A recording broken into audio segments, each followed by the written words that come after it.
Ricardo, ¿qué sintió y qué pensó cuando entendió la dimensión de lo que había encontrado en esas latas de película? Bueno, lo que primero que pensé era que tenía una responsabilidad conmigo mismo, como cineasta, de hacer algo con ese material. Siempre he buscado a través de las películas hablar sobre Colombia y en particular sobre los eventos que marcaron un cambio importante en la historia del país. Y esta era una oportunidad que no podía eludir, no podía dejarla de lado, no podía huirle. Y lo primero que pensé, digo, bueno, voy a hacer una película sobre abril del 48. Después haré una sobre el abuelo, no sé, pero por ahora me voy a quedar ahí, en la película de abril del 48 y por qué Colombia está como está después de sus eventos. Em, ¿Cómo concibió el documental? La estructura, la forma que le dio para darle uso a esas imágenes. Bueno, de nuevo usurpé los textos del abuelo. Él escribió un diario relatando los hechos de abril del 48 y lo que hice fue partir de ahí, tratar de escribir un guión en donde yo hablaba con él, preguntándole sobre lo que había visto, de por qué habíamos llegado a ese punto en la historia de Colombia. A partir de ahí construyo, digamos, la narración de la película que inicia con los antecedentes desde los años 30 y 40 de la desigualdad social y lo que estaba pasando en Colombia hasta que llegara a los hechos de abril. Imágenes en movimiento que me dejan ver una sociedad de profundas distancias.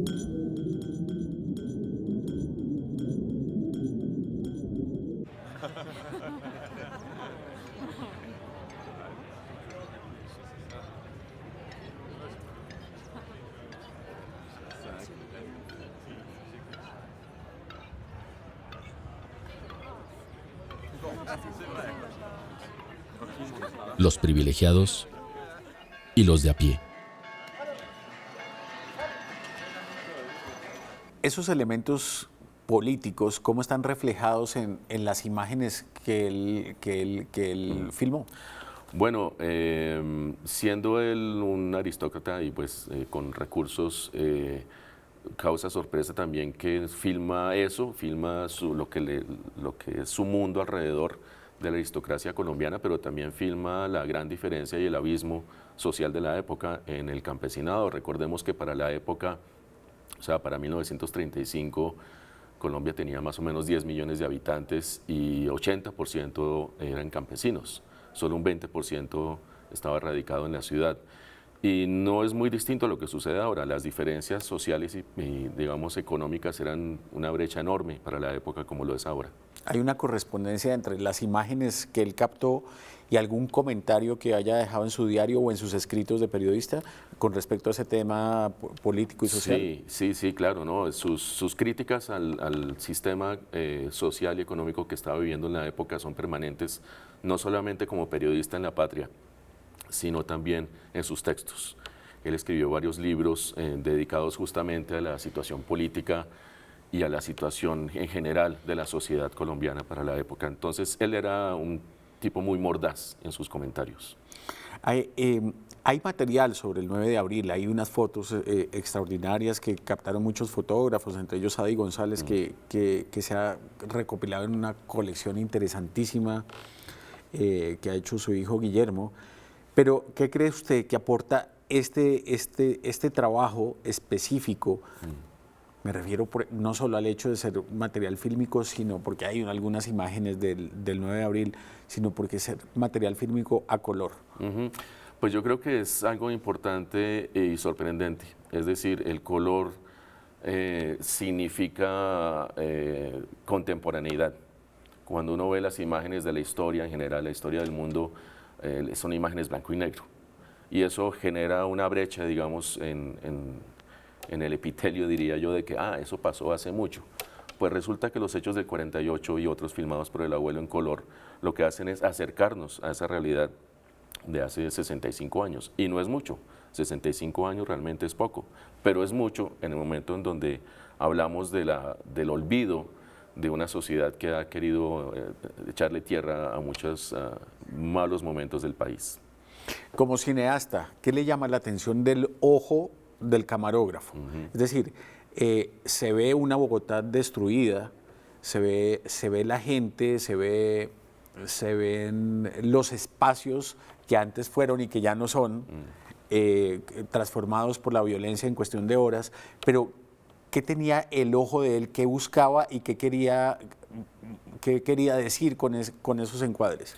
Bueno, a mí me sorprendió mucho el material, no solamente porque se veía la mano de un profesional que no estudió cinematografía, se veía la mano de un hombre preocupado por el encuadre, efectivamente, y por qué era lo que iba a mostrar, qué era lo que iba a filmar en ese momento. Recordemos que en la época, o sea, filmar en cine es muy complicado, no es como hoy en día una cámara de video que uno hace cualquier cosa, o una cámara celular.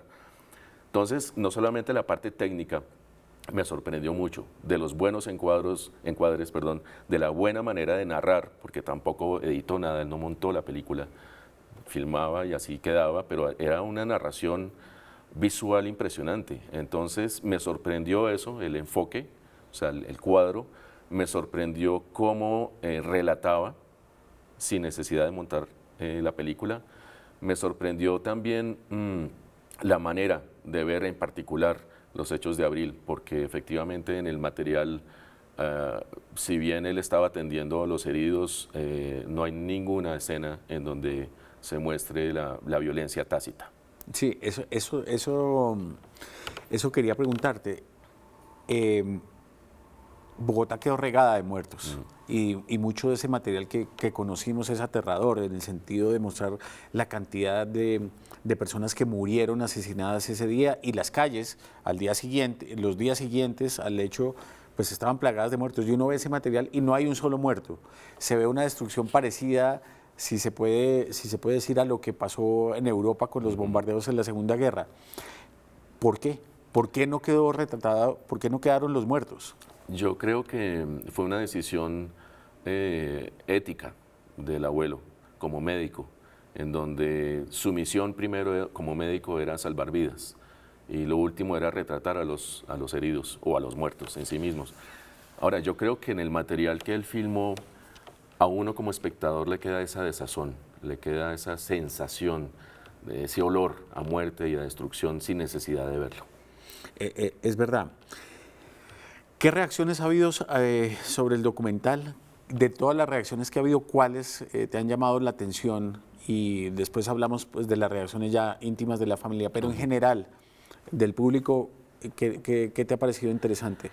Bueno, la reacción ha sido hasta ahora muy interesante. Ahora, la película apenas está saliendo a conocerse, o sea, se estrenó en Cartagena, en el Festival Internacional de Cartagena, en marzo de este año.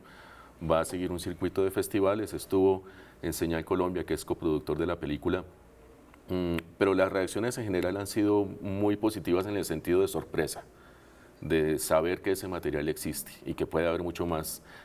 Tengo muchas solicitudes para tener acceso al material para otras películas, y bueno, digamos que en Colombia la idea es que la película hable sobre el presente, no sobre el pasado, que sirva de un puente como me sirvió a mí para hablar con el abuelo, pero también hablar con esta Colombia destruida y pues con el problema que tenemos encima todavía a raíz de esos sucesos.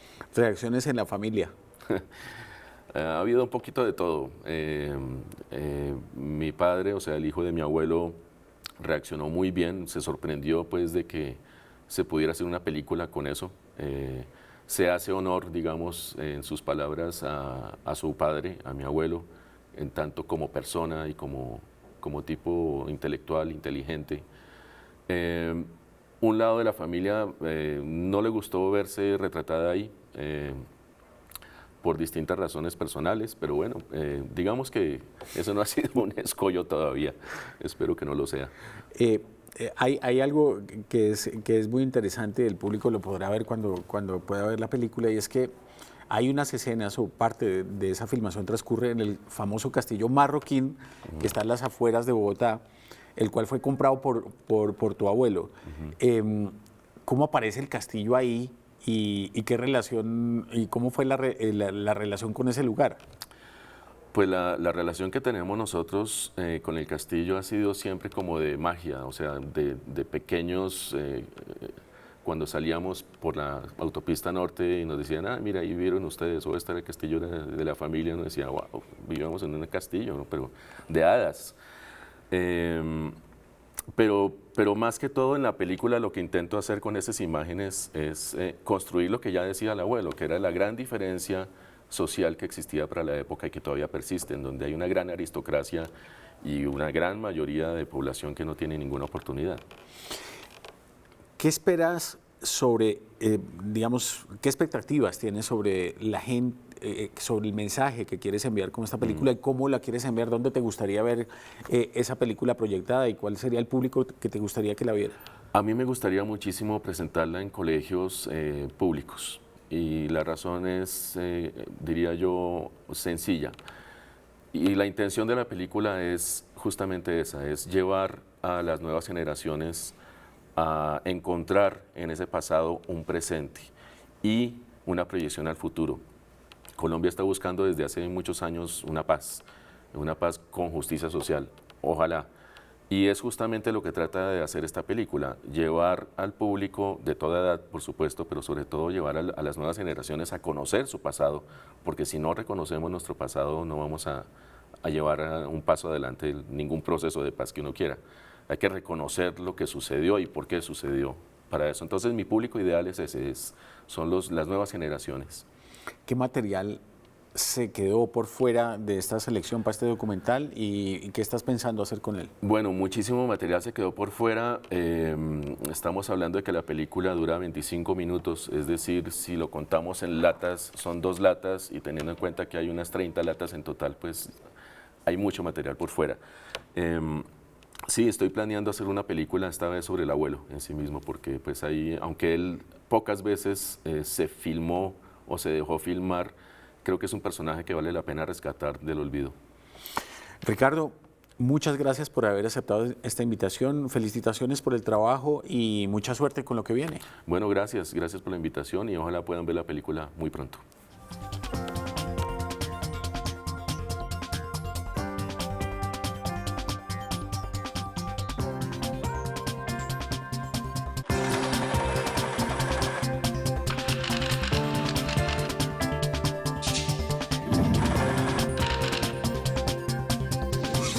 Palabras más con Álvaro García.